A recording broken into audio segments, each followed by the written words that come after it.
Welcome to the Free Library of Philadelphia Online. My name is Jason Freeman. I'm a producer and editor here in the Free Library's Author Events Office.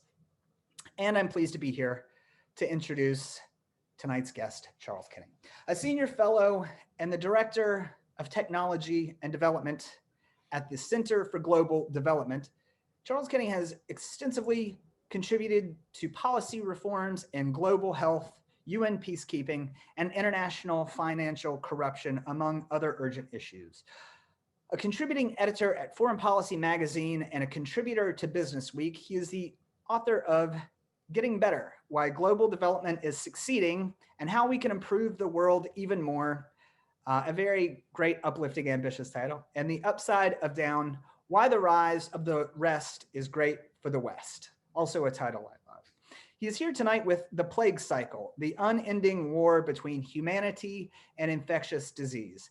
In it, he reveals the precarious multi-millennial relationship that exists in the tensions between such factors as science, economics, technological progress, public interest, and other factors that pit human beings against nature. Perhaps most interesting is the current status of this relationship, as such factors as globalization, climate change, and population growth show us just how tenuous our position is on this planet. The Plague Cycle is a New Statesman Book of the Year and a main selection of both the History Book Club and the Science Book Club. And I also think it goes without saying that this book could not have come along at a more auspicious time. Here to tell you more about it, Charles, thank you for being here, and the screen is all yours. Thanks so much. It's absolutely wonderful to be here. So I do want to talk tonight about where we are today. But let me start back a couple of years ago when I was already writing the book. I walked into a minute clinic with what I'd self-diagnosed as pneumonia. I described my symptoms, primarily the feeling that a bunch of bricks were resting on my chest. And the doctor took my blood pressure and immediately called me an ambulance to the local hospital. As it turns out, one of the veins supplying my heart was pretty much blocked. 2 stents and a bunch of blood thinners later, and drugs for cholesterol and blood pressure, here I am, pretty much as good as new, if suitably chastened regarding my medical expertise. Of course, in an earlier age, perhaps I'd never have got to finish writing The Plague Cycle at all. Stents were only introduced really in the 1970s. All of the drugs I'm on to date to that decade or later. But despite those advances, heart attacks and strokes have become America's greatest killer. Not just here, it's also what kills Americans when they're traveling the world. And that's a sign that for all of the advances we've made against heart disease, they're dwarfed by progress against infectious disease, because for most of history, people didn't live long enough to die from heart attack or stroke. They died earlier from infectious wounds or smallpox or malaria or any other of a number of other killer microbes. That history of humanity's past victories against infection is at the heart of the plague cycle. But tonight, as COVID-19 continues to take lives and destroy livelihoods around the world, I want to talk about today and the future as well, and ask if we're entering a new age of pandemics. I'm going to argue that previous victories against infection have created a world that is ironically more vulnerable to new outbreaks than ever. But at the same time, we've also unprecedented capacity to prevent and respond. How well we use that capacity will determine if COVID-19 is just the first of a new series or the last gasp of the era of mass infectious death. The first age of pandemics followed in the wake of farming and cities and trade. Infections leveraged proximity to survive and evolve, and population density and settlement was vital to the emergence of history's most deadly microbes. At first, staying in one place for a long time in order to farm would have been a boost to the traditional afflictions of pre-civilization societies. Mosquitoes, for example, would find more people to feed on and more irrigated and cleared land to live in. And the malaria that used mosquitoes as a vector would spread more rapidly when the chance of the same insect biting in succession, an infected victim followed by an uninfected one increased by orders of magnitude. A 5,000-year-old Egyptian papyrus on medicine contains a reference to the pest of the year. That may have been malaria, we think, and mummies from the period show evidence of malarial infection. Over time, and largely within the last few thousand years, a more insidious effect of civilization and domestication of animals emerged: the evolution of new infections. Some diseases of civilization evolved from livestock illnesses. Proximity to a dense population of interbred domesticated animals presented considerable opportunities for infections to jump species. Influenza is shared with pigs and ducks, for example, while diphtheria and rotavirus may have spread from domesticated cattle and sheep. And tuberculosis, we think, may have spread the other way, jumped the other way from humans to cows.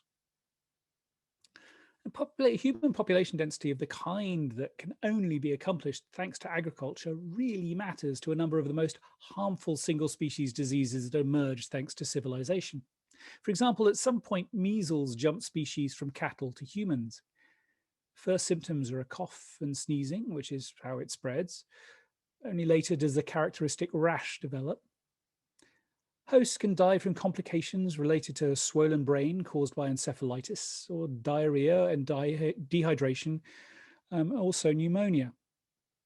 The first time that a disease like measles arrives, it rips through the entire population, infecting widely and killing off those particularly susceptible because of factors like age and malnutrition or genetic variation. But the survivors become immune, often for life.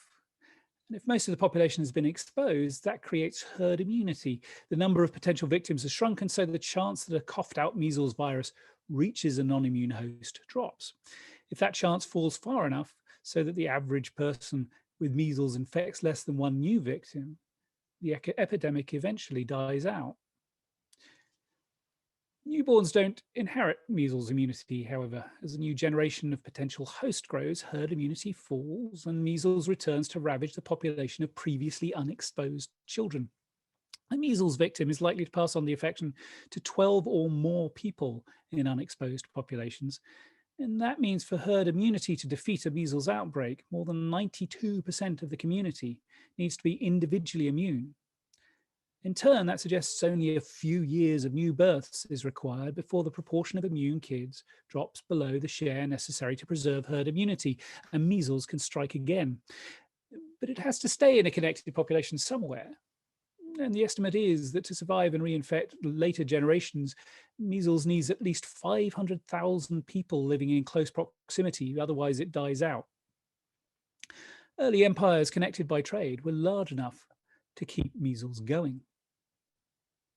As early as the Roman Empire, much of Eurasia had merged into a common disease pool, home to a range of endemic diseases of civilization that usually primarily affected children, as well as new pandemic outbreaks that killed the young and the old alike. Around 160 AD, as Rome's ambassadors reached the emperor in Han China, what might have been smallpox reached back to Europe. The disease killed more people, more than one in four people in the empire. And it was a pandemic from the Eurasian steppe that finished off the Roman Empire in the 6th century, an outbreak of Yersinia pestis that we know as the Black Death. Pandemics went on to devastate populations in the Americas and the Pacific and Africa as European conquerors and colonists spread infections worldwide. Look at Columbus. He or those who followed him into the Americas brought old world infections that killed off the great majority of the Native American population and ended the Aztec and Inca empires. And syphilis may well have been a New World disease brought back to Europe by sailors in Columbus's crew. In its initial foray in Europe, it was far more virulent than it has become, causing ulcers and tumors and immense pain and frequently death. As a sign of the increasing integration of the global disease pool, syphilis reached the Middle East by 1499 and China only 10 years after that, and India was hit remarkably quickly in about 1498. That's because 5 years after Columbus reached America, Vasco da Gama became the first European in modern times to round Africa's Cape of Good Hope, and he did it with a syphilitic crew. for the last few thousand years, infection has killed the majority of those born. It was the most powerful force, keeping the global population in the millions rather than billions, limiting the size and sustainability of cities, and killing off traders and explorers, colonizer and colonized alike. Under the circumstances, it was far safer to stick to the disease pool you knew and stay at home. But by the time of the last great die-offs of populations newly exposed to global diseases by European explorers, the world was on the verge of dramatic progress against infection. A sanitation revolution began in Europe and North America in the 19th century. Sewage systems took human waste out of cities, pipes and filter systems brought clean water in. Housing reforms and the spread of refuse collection and a newfound obsession with cleanliness all reduced the spread of disease. Then the 20th century brought a global medical revolution. The invention of spread of vaccines against things like measles and tetanus and polio and a range of other microbes, antibiotics that killed off bacteria before the bacteria could kill off their victims, and cheap interventions like oral rehydration that fought off the deadly effects of diarrhea. Humanity's greatest single victory against infection involved smallpox. Victims experienced headaches and backache and nausea and chills, as well as terrible dreams. Then large red blistering pustules began spreading all over their body.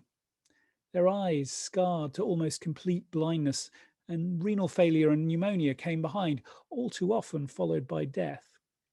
In 1796, Dr. Edward Jenner found that infecting people with the related disease of cowpox would protect them from the far more dangerous smallpox. He created the first vaccination from vacca, the Latin for cow.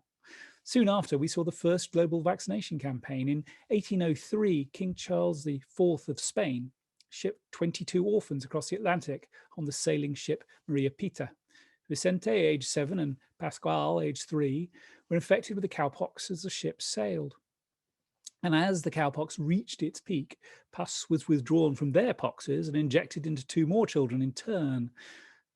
Children were used because they were less likely to have been exposed to smallpox already.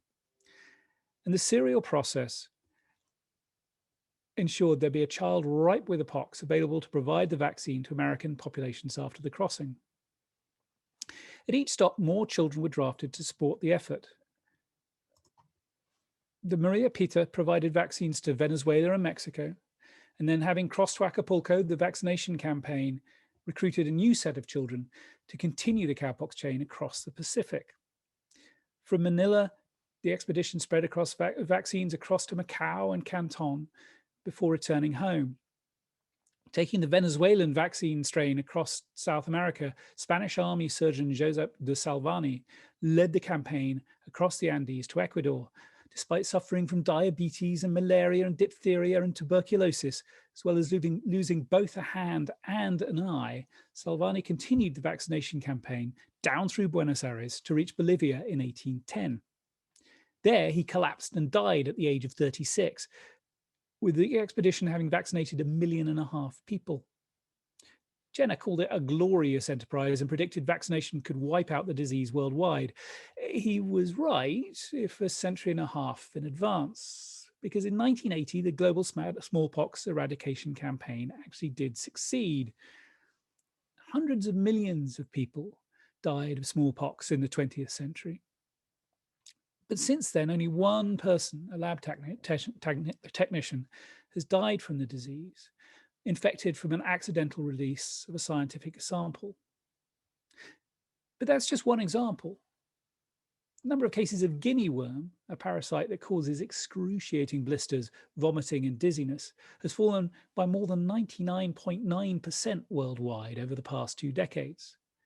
As of April 2020, the wild polio virus, which can cripple and kill, has been limited to 2 countries. And since 2000, 34 countries worldwide have made massive strides towards eliminating malaria, cutting death rates by an average of 87%. Progress against infection has simply transformed global mortality. 200 years ago, almost half of all the people born died before their 5th birthday, mostly from infection. Today, that figure is below 1 in 25. Think of a young child. For me, it's a one of my two daughters. For you, it might be a cousin or a niece or a grandchild. And now think about child retching and then vomiting once and then again. Imagine her becoming weaker, unable to sit up, chest heaving, struggling with breath, finally growing quiet, dropping into coma perhaps, and falling towards death. And then think of another child and imagine it all over again. And again, 5 seconds later. Worldwide, that's about the frequency of under 5 mortality today. And it is a shocking stain on the world's conscience that many of those deaths are easily preventable. But if we had the mortality rates of a few decades ago, it wouldn't be 1 every 5 seconds, it would be 1 every second. We've cut by more than 80% child deaths just in the last few decades. Or look at overall life expectancy. In 1900, the average person born on planet Earth could expect to live to the age of 33. By 2000, that life expectation had doubled. Today, life expectancy worldwide is above 70 years, the 70 of the Bible. The decline of infectious death has transformed the global economy.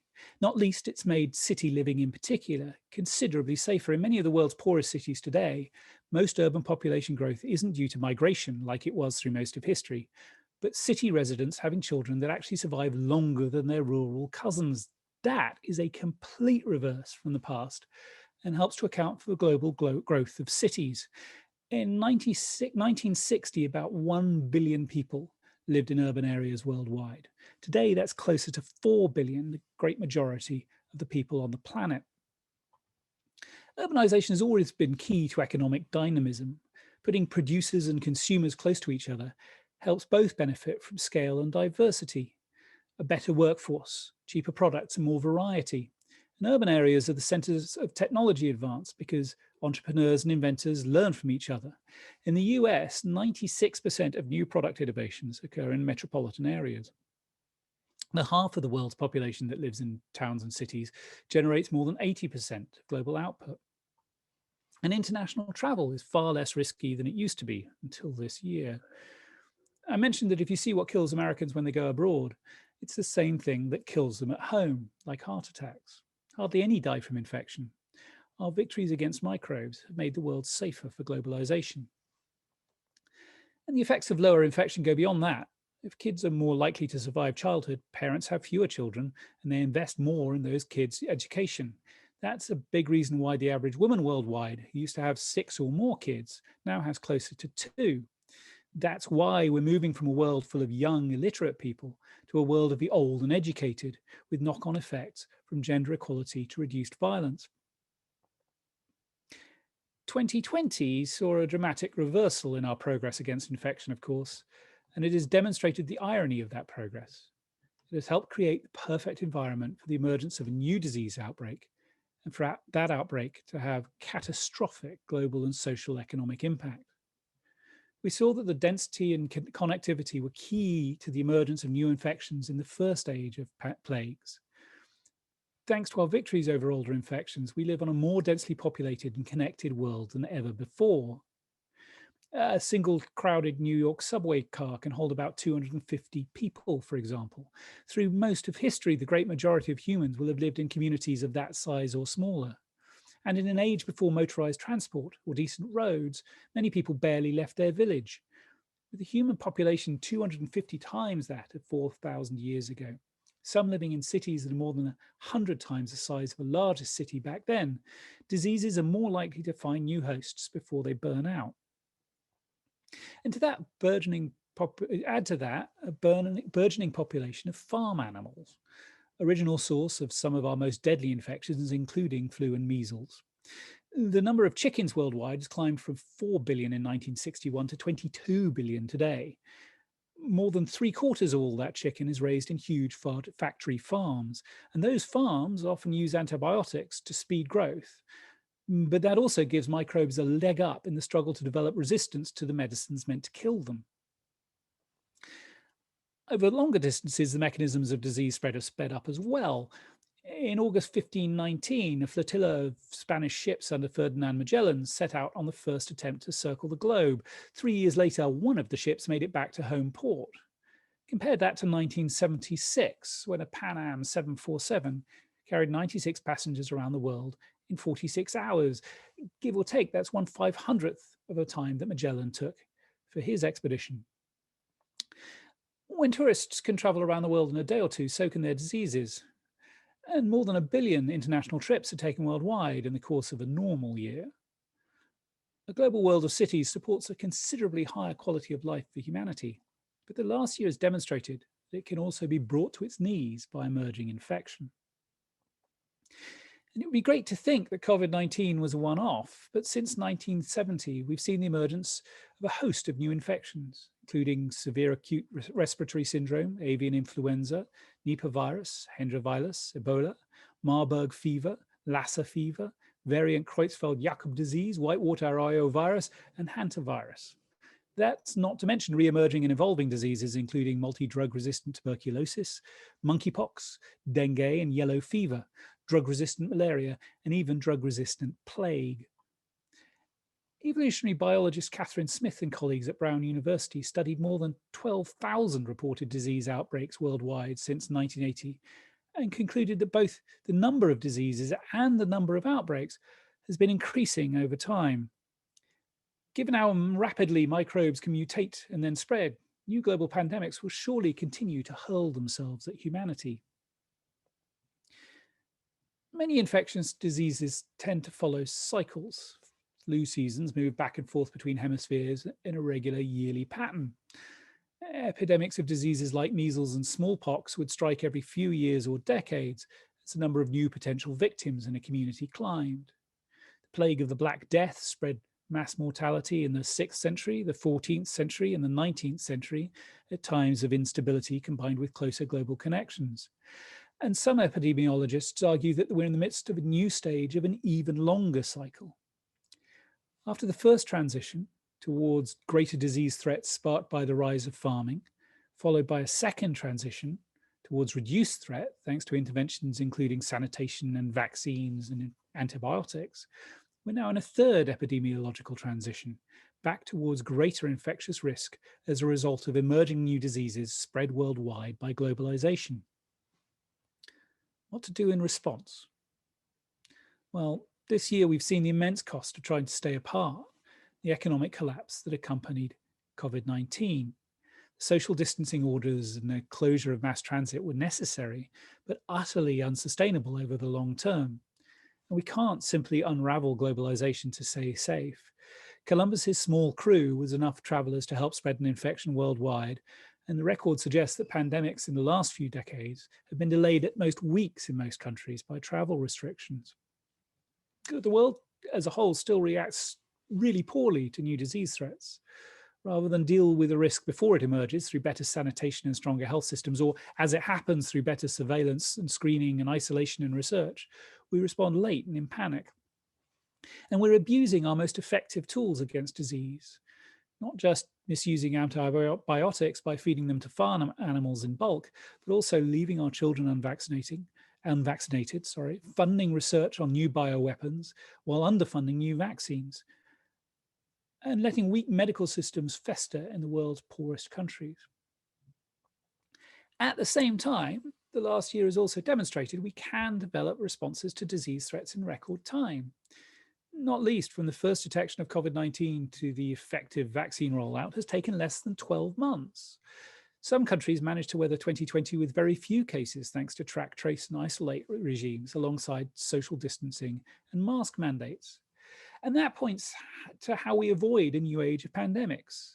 If we can't, and we shouldn't want to go back to a human population that is small, spread, and disconnected as it was in the past, the only solution to our infectious challenge is to use the immense innovative power and capabilities of our connected and urbanized world to develop and roll out a more effective response to new disease threats. Not least, that means improving sanitation in cities and on factory farms and using our existing tools from antibiotics to vaccination with the care and urgency they deserve. And when it comes to new outbreaks, it also means a rapid introduction of track and trace regimes, along with quarantine systems that stop spread in countries including Vietnam and South Korea. It means methods to speed up research and delivery of tests and treatments and vaccines to an even faster pace than the record-breaking efforts against COVID-19. And crucially, it means global cooperation to tackle microbes that have no respect at all for borders. Not least, and for all its faults, we need a stronger and better financed World Health Organization to help tackle the next pandemic. One with the resources to ensure all of its member countries can detect and respond to outbreaks wherever they emerge. And we need to build on global research capacity and cooperation that has become central in the fight to develop responses and deliver them at scale. Take the collaboration on the vaccine developed against Ebola in 2015. US players in the research included the National Microbiology Lab, Yale University, the Army Medical Institute, and the National Institutes of Health, but also playing vital roles with the Institute of Virology in Marburg, Germany, as well as a German vaccine manufacturer, the Canadian Microbiology Lab, and the World Health Organization.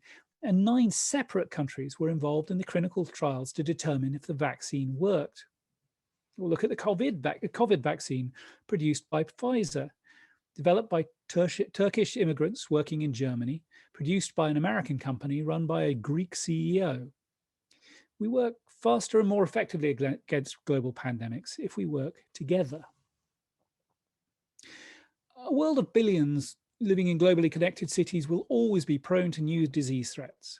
Through sufficient neglect or miscalculation, we could allow communicable diseases to fight back and reclaim their place as death's most popular weapon.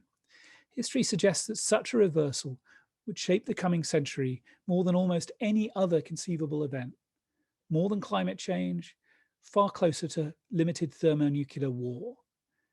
And even if the full threat doesn't materialize, we could allow poor responses to new diseases like COVID-19 to stifle global progress. But the world has also developed the technologies and the approaches to ensure that those threats can be controlled, limiting the human and economic costs. If we work together, we need not see a repeat of the last year. The choice to avoid a new age of pandemics is ours. Thank you, and I'd be delighted to take some questions. And actually, I already see a couple in the chat. So let me answer if I can. Thank you, Deborah, for a question. Deborah asks, at least here in the US, it is commonly said that the Great Influenza was forgotten. People don't talk about it much afterwards. Different explanations are given, too much pain, too much going on with World War I, etc. Other pandemics don't seem to have been so forgotten, especially the Black Death, which we still talk about today. Are most pandemics forgotten? And what do you think will be the memory or lack thereof of COVID-19? Thanks, that's a great question. So yeah, I do think the flu, the 1918 flu was incredibly forgotten. And sadly so, a bunch of papers have come out in the last year with sort of lessons from the pandemic for now. And they came out in the middle of a year, which for an academic paper is awfully fast, but still, you know, it would have been nice to know stuff earlier because they had lessons about social distancing and masking and school closures and so on that we could have benefited from earlier. I think one reason that people remember the Black Death is that it really was, at least in Europe, in a league of its own. A third to a half of the total population dying. In major cities, you know, even higher than that. Indeed, you know, some villages almost escaped the Black Death completely. So it was, you know, concentrated in the areas with the most writers, if you will, and was really just unprecedented in the scale of a disaster. You know, that said, we did manage to forget, or at least not talk for a long time about a similar level of calamity in the Americas after the arrival of Columbus. You know, there 80–90% of the population died, and I think that's because you know, the colonizers around at the time saw this as sort of God's will and didn't particularly care. And similarly in Africa, the spread of disease related to the slave trade, which moved a lot of people around the continent and spread the disease in Africa. So as well as 12 million slaves being taken from the continent, also killed a lot of those who left behind. That wasn't of interest to the imperialists, if you will. So we do sometimes forget the really mass mortality events as well. But I think you're right that it was particularly easy to sort of forget the 1918 flu because it was happening at the end of this terrible world war. And so, didn't seem such big news in comparison, I guess. It's interesting to note that some of the countries that have done best in responding to COVID-19 are the countries that recently suffered the most during SARS, during the SARS epidemic. They're the ones that actually managed to roll out track and trace systems reasonably fast. It's the South Koreas and the Taiwans of the world. And so, I wish the rest of the world had learned the lesson that they learned from SARS, if you will. And then maybe we too would have done better in terms of COVID-19. I think the only response to this is to institutionalize stuff.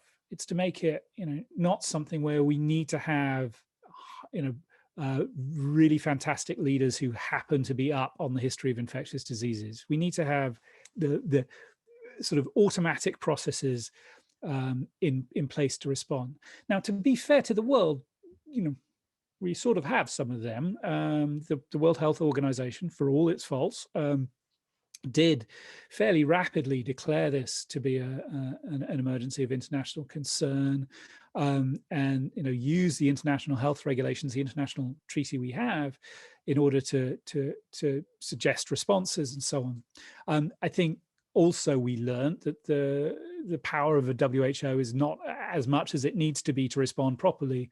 The WHO declared this emergency, and basically countries in Europe and in the United States then waited 5 weeks before they did very much.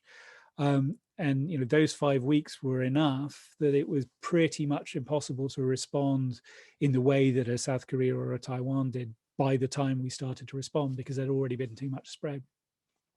So I think we need sort of national institutions to be in place to respond more rapidly, and we need a stronger World Health Organization, stronger international treaty agreements around pandemics, and that will be a vital part of the response going forward. It's tough. I mean, in the US, tell people that we're going to set up a system that means that, for example, your phone information can be taken en masse in order to help a track and trace mechanism.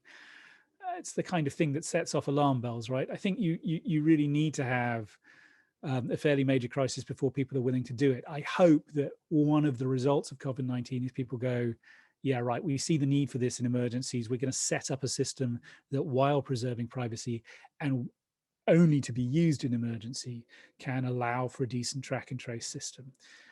I guess we'll see. Anyway, I hope that answers your question. Francis, you asked, please explain how yearly influenza spreads and how treatments are devised. I should have said at the outset, and I will say now, I'm an economist, I'm a bit of a historian. I am not an epidemiologist, and I'm certainly not a medical doctor. And so I want to stay away from suggesting that I know a lot about the specifics of protein spikes and so on. Influenza goes on this sort of yearly cycle, however, and sort of traditional influenza, if you will, different strains tend to be dominant in different years, and the trick is the trick is that the North, if you will, learns from what's happening in the southern flu season, and puts together a vaccine that tries to respond to the most common strain that's in the South, which usually becomes the most common strain in the North. And the same trick is played in reverse, North to South.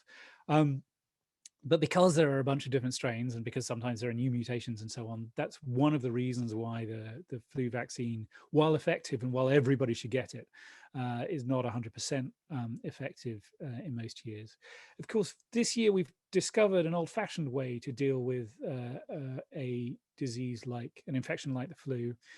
It turns out if everybody wears masks and they social distance, the flu season becomes almost a non-event.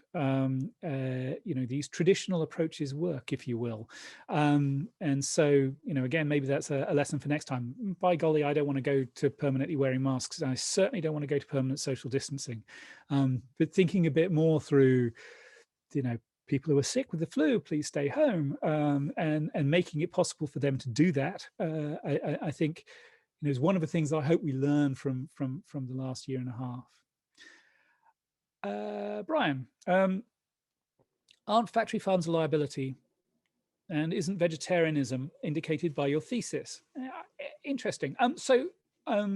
Again, it is certainly the case that a bunch of infectious diseases have come to us through domesticated animals. I mean, a bunch have come from non-domesticated animals, including COVID-19.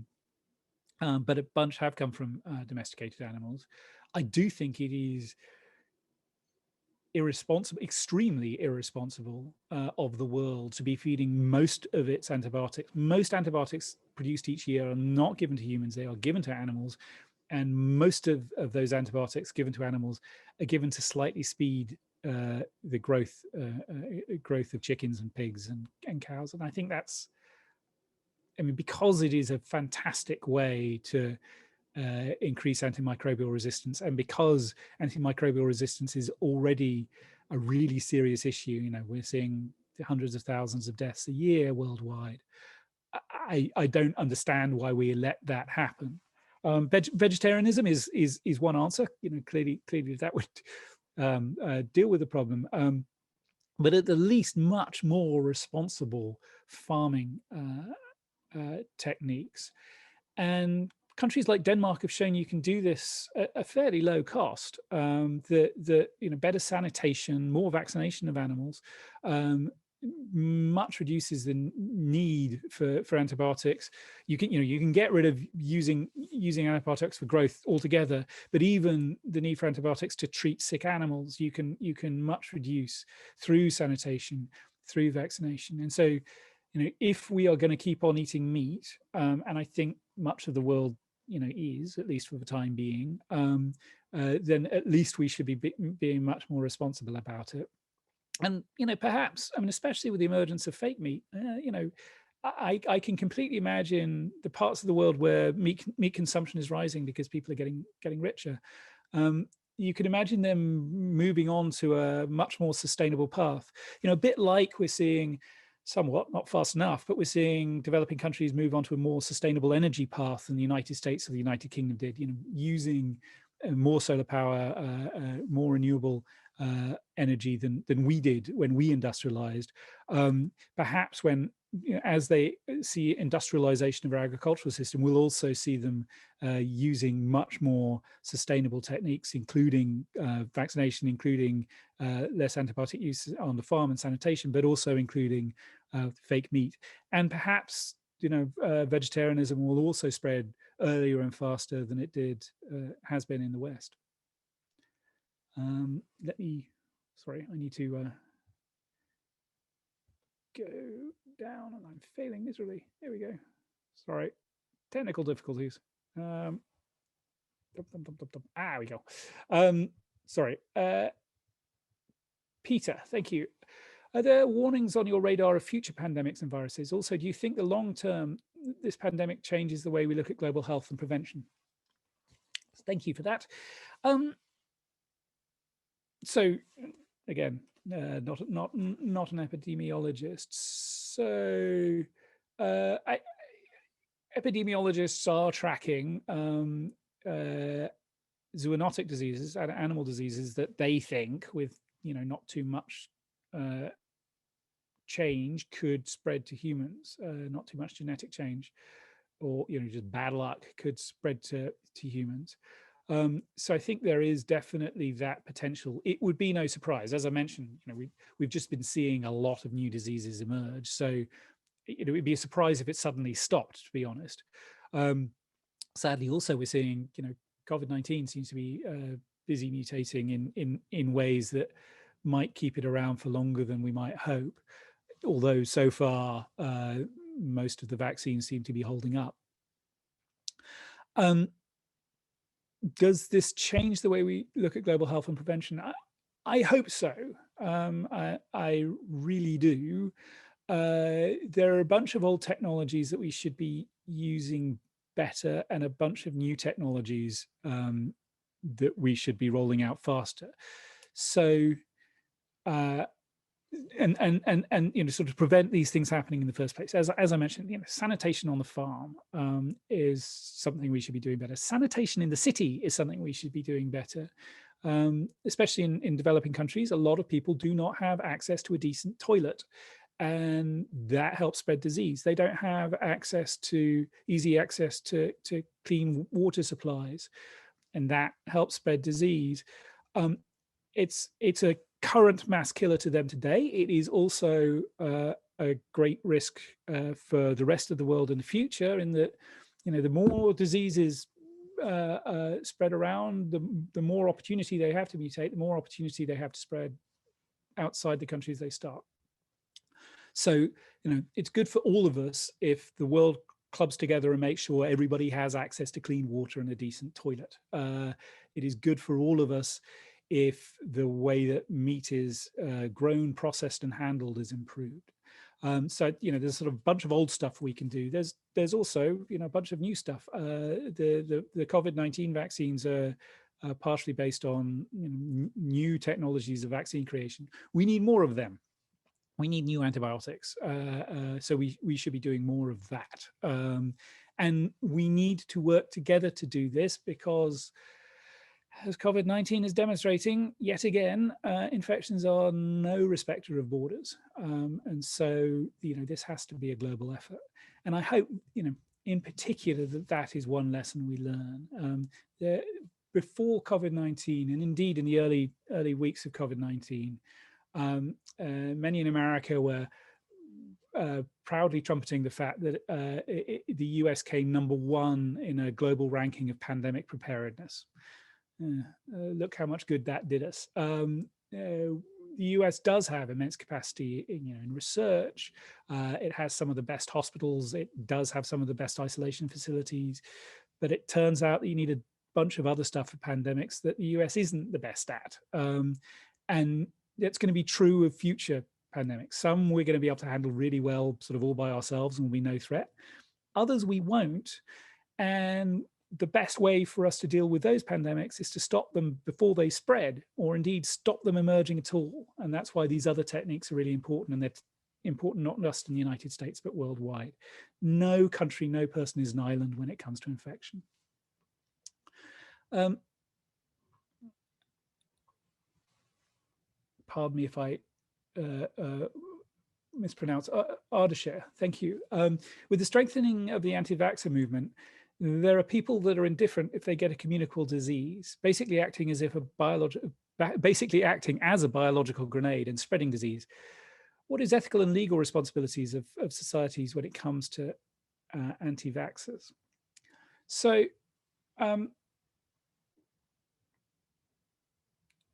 I struggle with this a little in that I think many anti-vaxxers, just leave aside COVID for a moment, sort of the anti-vaxxers that have been around for the last few years, largely parents deciding not to vaccinate their children, doing that, they think, in the best interests of their children.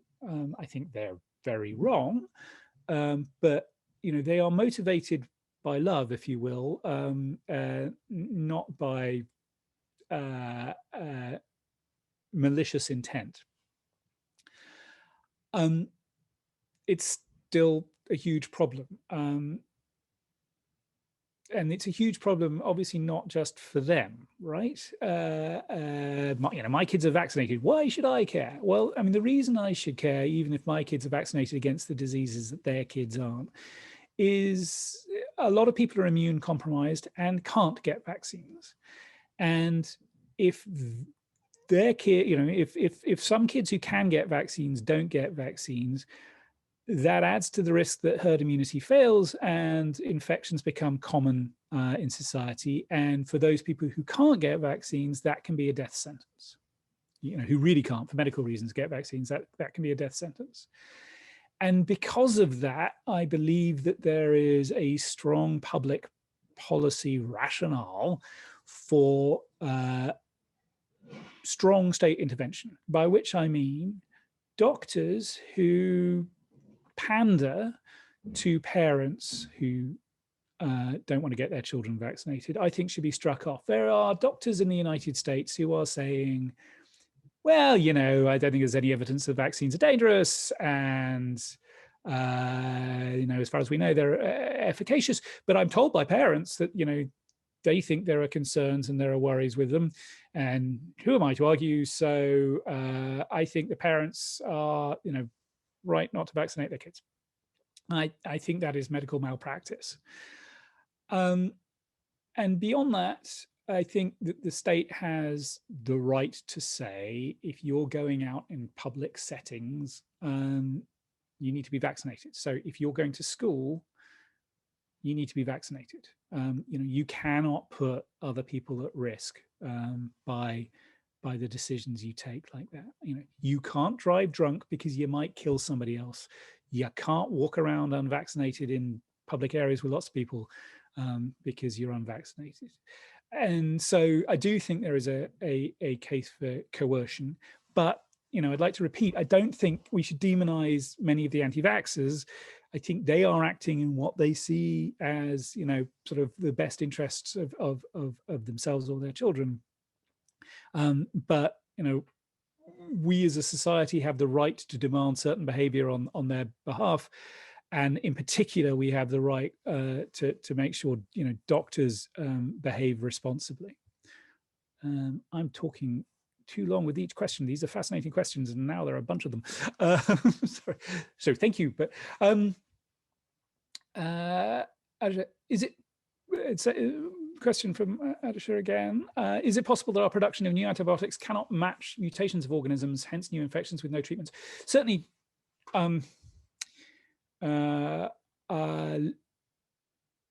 Let me put it this way. In history, we've seen some diseases that were, as it turns out, fairly easy to develop a vaccine for. And the sort of obvious example is the smallpox vaccine, invented by Edward Jenner way before we really understood the germ theory of disease or anything, over 200 years ago.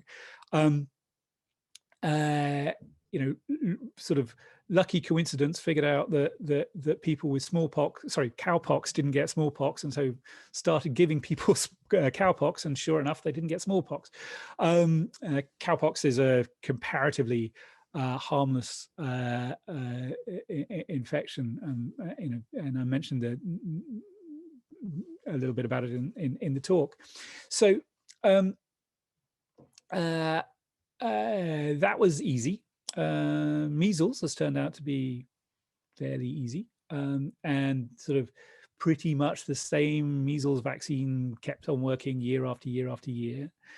Other diseases have turned out to be a little bit harder. So polio, for example, pretty much the reason that polio is still circulating the world is because very, very, very, very few people who get one form of the polio vaccine actually develop polio from it. Very, very few, but enough that if you try to wipe it out globally, that makes it pop up again.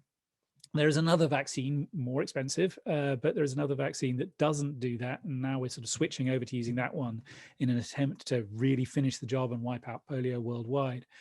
Other diseases, more complicated again. AIDS, we still don't have a vaccine against, although there are hopes. Malaria, we don't have a vaccine against, although there is a vaccine in trial.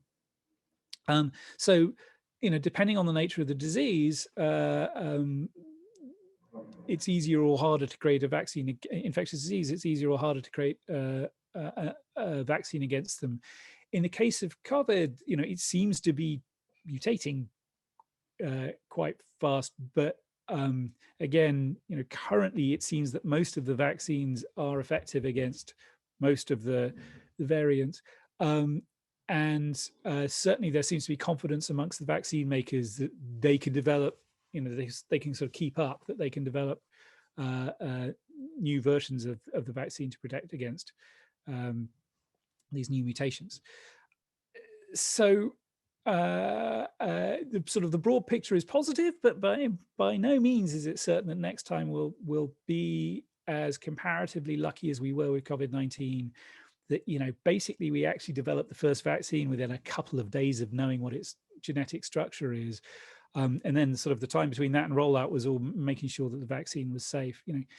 With AIDS, it's been a lot longer than that, and so if you had the disease with the transmissibility of COVID, but the difficulty of creating a vaccine of AIDS, we'd be in a different place right now.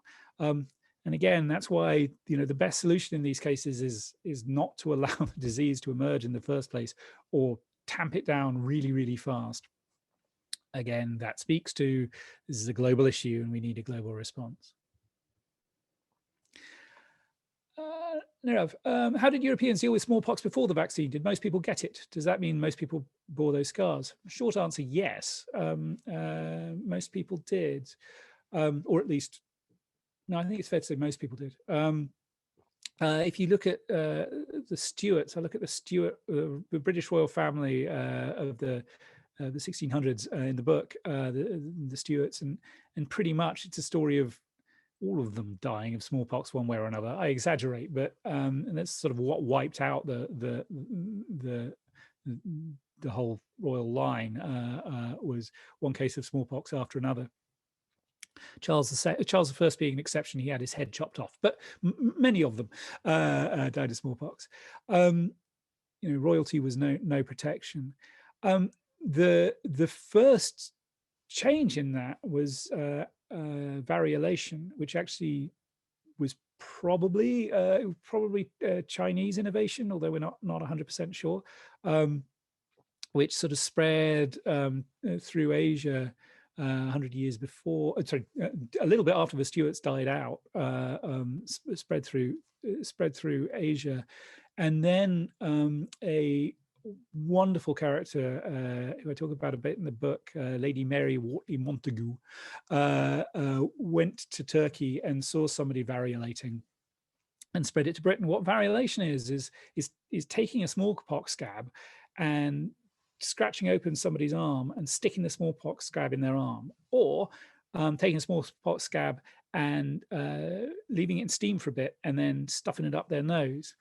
It is actually, a sort of an early form of pretty much what we do with many modern vaccines, in that it is intentionally weakening the smallpox virus. They didn't know that's what they were doing, but it was what they were doing, weakening the smallpox virus to give the human immune system a better possibility of responding. So when you scratch the arm and stick the smallpox scab in, basically you're putting the virus in the wrong place. Smallpox usually was breathed in, and the sort of virus was most comfortable to start off in the lungs, thank you very much, and so sticking it in the arm made it sort of weaker, if you will, and gave the body more of a chance to respond.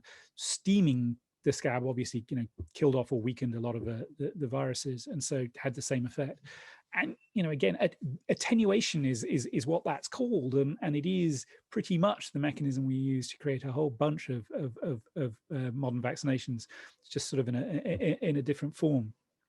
Lady Mary brought it back to Europe, and one of her first to the UK, and one of her first customers was actually the Queen of England. She too had lost a lot of her family from smallpox.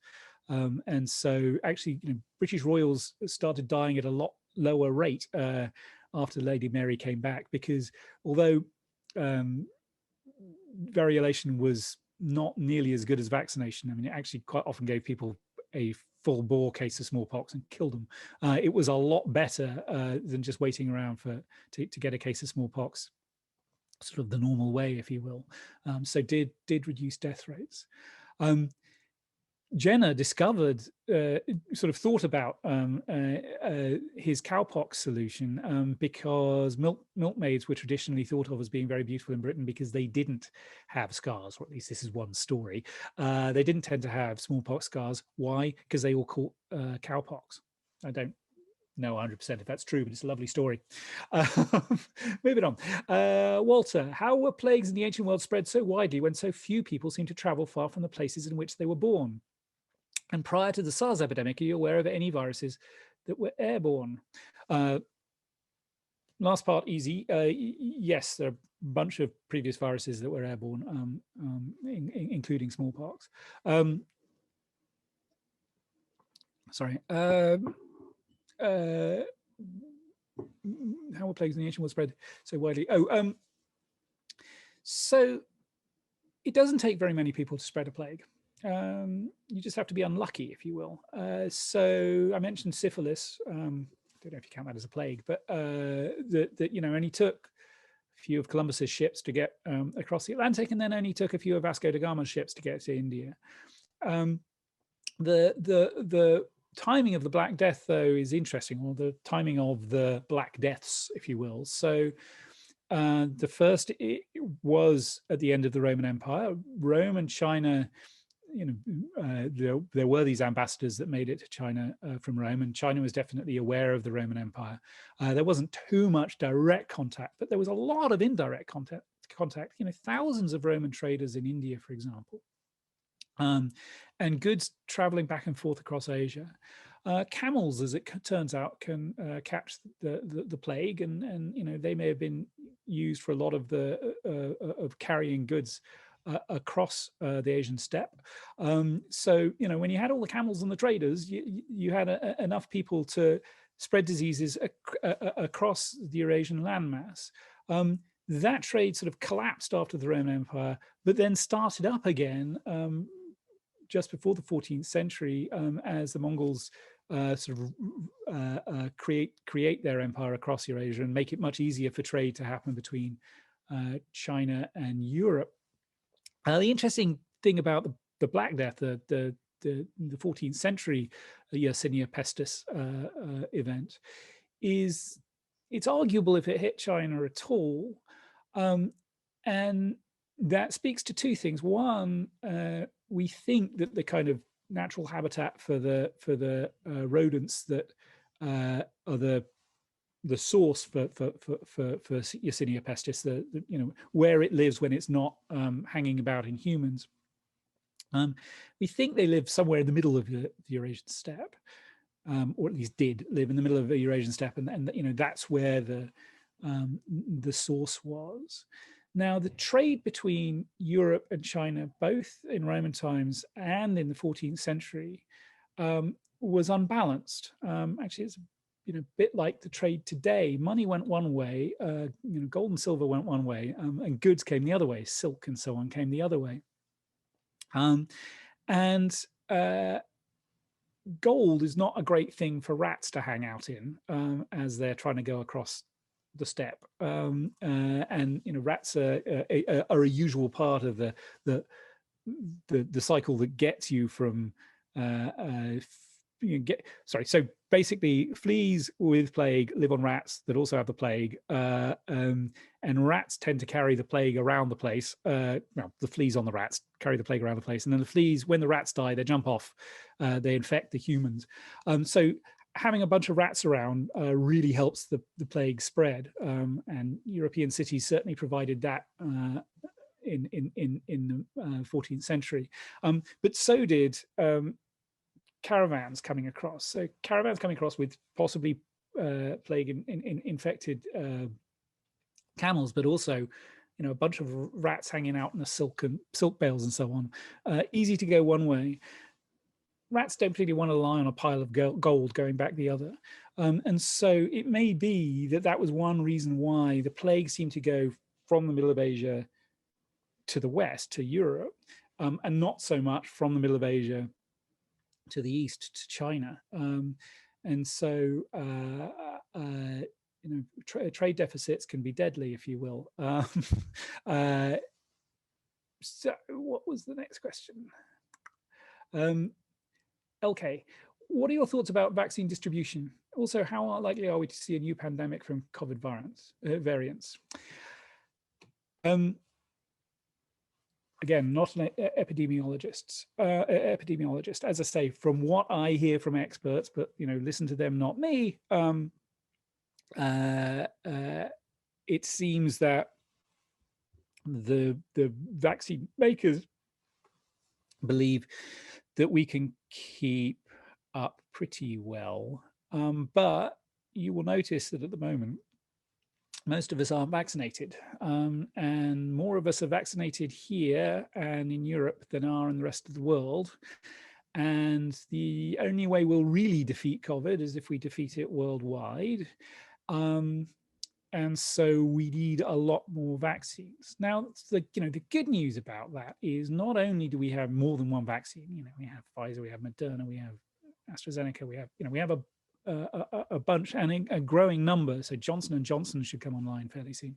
A bunch of different vaccines made by different techniques, which is nice because it sort of means some are more likely to be robust than others against new variants.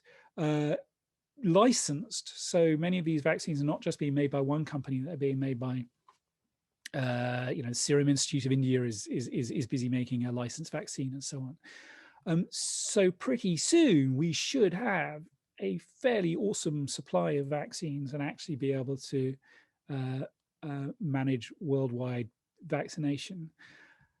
But we need to do it faster. I mean, next time, and there probably will be a next time, we need to do it faster because of the immense costs of the other approaches that we have, especially if we get things wrong. So actually having society work a bit as normal, but having track and trace and quarantine like they do in Taiwan and New Zealand at the moment, not so expensive, not so earth-shattering, life-altering as what we're experiencing much of the rest of the world. But if you fail at the earliest moment and therefore can't do that, and you're left with the kind of solutions that we're using in the United States and the United Kingdom and the rest of Europe to deal with this, the kind of extended social distancing and working from home and so on, the costs are immense in terms of livelihoods and lost connections and so on.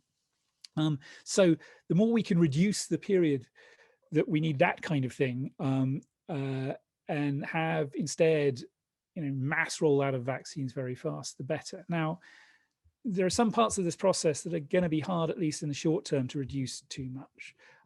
As I mentioned, the first sort of vaccine material was created within days of figuring out what this COVID-19 looked like genetically. Months and months ago, but you do need to test these vaccines are safe, and that takes a certain amount of time. It takes sticking vaccines in people and waiting to see if they stay healthy, weeks afterwards. And the last thing we'd want is a vaccine that was actually dangerous for people, because we've already talked about the anti-vaxxer movement. Imagine they had a vaccine that really was deadly to a lot of people. The chances that people would take it would go down horribly, appropriately. So we need to make sure these vaccines are really safe, and that just at the moment takes some time. Maybe in a decade or two we'll have approaches that mean it won't take so long, and there are challenge trials and things we can speed it up a bit, but not so much. So there's always going to be a period between the emergence of a new disease, at least for the time being, there's going to be a gap between the emergence of a new infection and our ability to create a vaccine for it. But in that period, we can be making sure that we have the capacity to manufacture and roll out at scale. Now, we did some of that with COVID-19, but apparently not enough. Here we are with all of these vaccine candidates and not nearly enough vaccines. You can manufacture the vaccines before you finish the trials. We did some of that. We didn't do nearly enough. If the trials go wrong, you chuck away the vaccines you manufactured. It's a bit of a loss of money. It may cost you $1 billion, but compared to the trillions we're losing because of the global economic shutdown, it's pocket money. So we need to get a lot better at speeding up the scale of our response, both in terms of our track and trace approaches and in terms of our vaccine rollout approaches. And I hope we'll do both. Mary, do you advise trying to completely stop the selling and eating of wild animals?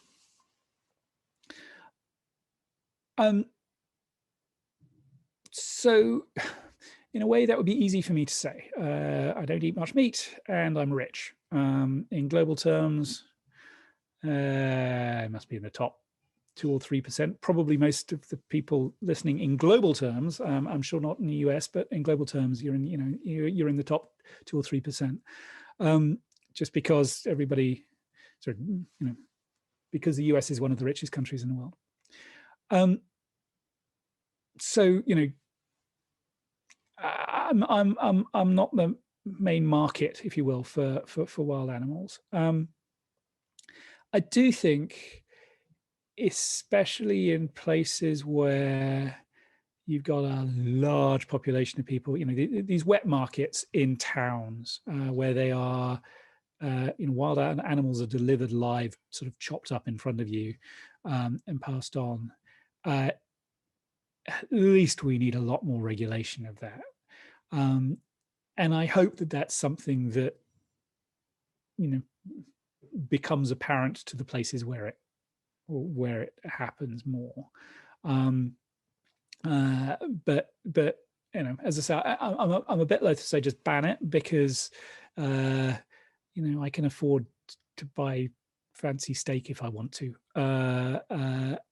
and so this is something that would need more thought and possibly compensation of some kind, so that people aren't in the position where this is a meat they can afford. Now, that said, there are very fancy and expensive restaurants that will serve you zebra. I don't know if maybe we should just ban that. I don't know, but certainly I wouldn't be visiting them. There's something obscene about that, in my personal opinion. I managed to go the wrong way on the question list. Sorry. Oh, and I've run over. I do apologize. I will try and wrap up with these last questions. Oh gosh, of which there are a number. Oh lordy. I have been speaking too long. Look, I'm going to try and wrap up soon. Thank you very much for those of you who have other things to do with your evening. Thanks for listening, and I hope you enjoy the book. For those who want to hang around for a little bit longer, I'll keep on talking for a little. I hope that's all right. I will stop in the next 10 minutes, though, I promise, and I will try and answer questions quicker.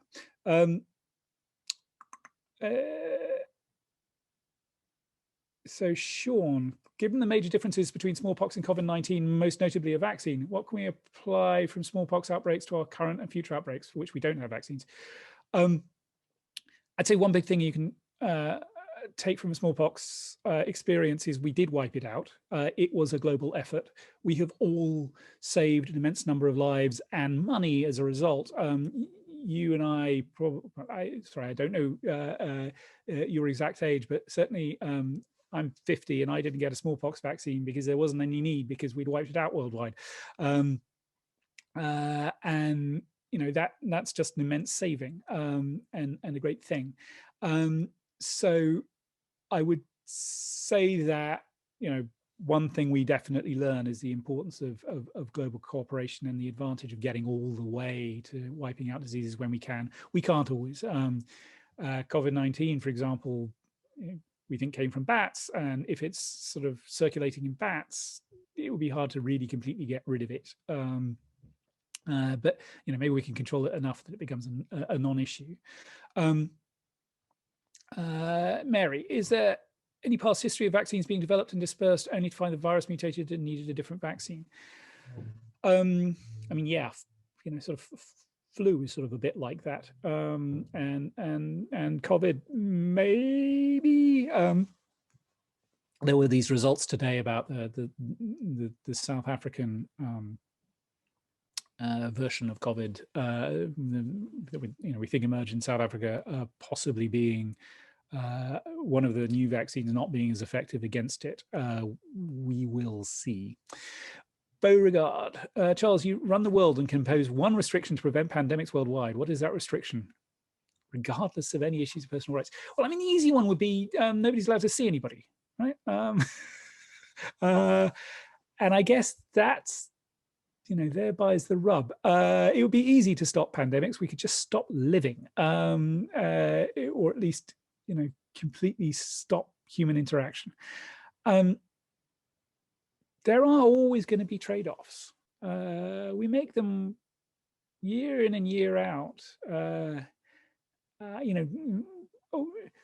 Do we get a flu vaccine or not? Knowing that it will reduce our risk of getting the flu, which will reduce the risk of other people getting the flu, but it's not 100%, and it's a pain to go and get a vaccine, and sometimes it makes you feel a bit grotty otherwise. And apparently we've decided, embarrassingly, I decided a few years ago not to get I didn't decide not to, I guess I just didn't get around to getting the flu vaccine. I promise I'll never make that mistake again. We make trade-offs, and so it's sort of hard, it's hard to say, and certainly to say for everybody, these are the things we must do, every one of us, to prevent pandemics, because in part it depends on your sort of tolerance for risk and so on and so forth. So I don't have an easy answer to that one, I'm sorry.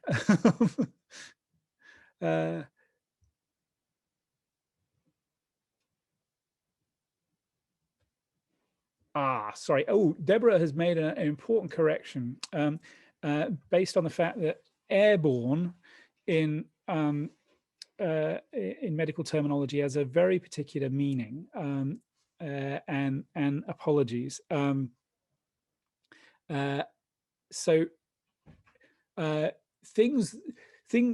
When spit travels through the air from one person to another, which is how most COVID spreads, we think, that's not airborne, sort of in the medical terminology, and I need to be more careful about.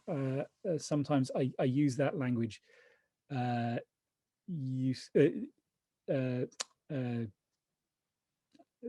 carelessly, and so thank you, Deborah, for pointing that out. Nirav, what's your opinion of causing the extinction of mosquitoes that carry diseases such as malaria and Zika? Now there is if I could ban one thing, would I ban mosquitoes? I think probably the answer is yes. So yeah, mosquitoes are, at least on some reckoning, the greatest mass killer of all time. Although in their defense, I don't think they enjoy having malaria either. There are these experiments at the moment ongoing about gene drive technology and so on to basically have mosquitoes breed themselves out of existence. I understand the worries about playing God that way. That said, malaria is a mass killer, and this may be a really effective way of reducing the death rate. And as I understand it, and one other thing, I'm not is an expert in ecology, but as I understand it, it probably wouldn't have a big impact on food chains and so on and so forth. That mosquitoes, there aren't a bunch of animals out there who, if mosquitoes go away, are going to die off. So I'm definitely in favor of careful experimentation, at least, but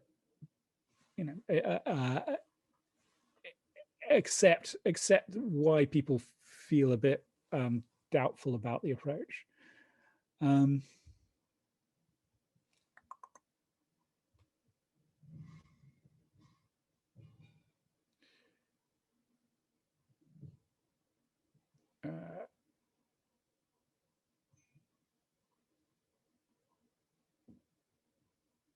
Sean did not get a a smallpox vaccine. Given a virus's ability to mutate, is it possible to create a vaccine that could adapt along with the virus? I don't know how to properly describe it, but is there a way to give a vaccine bandwidth or make it broad spectrum? At that point, I say, you're asking the wrong person.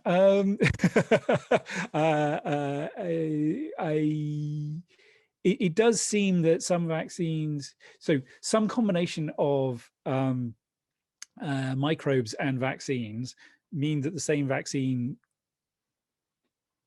works, it has continued working for a long time. Now, I can't tell you in those cases how much that's about a slower mutating microbe or a broader spectrum vaccine, and it may be some combination of the both. But I'm sorry to end, because this is the last question. I'm sorry to end on one where basically my answer is I don't know, but I hope that the stuff I did know was of some interest. And thanks very much for joining.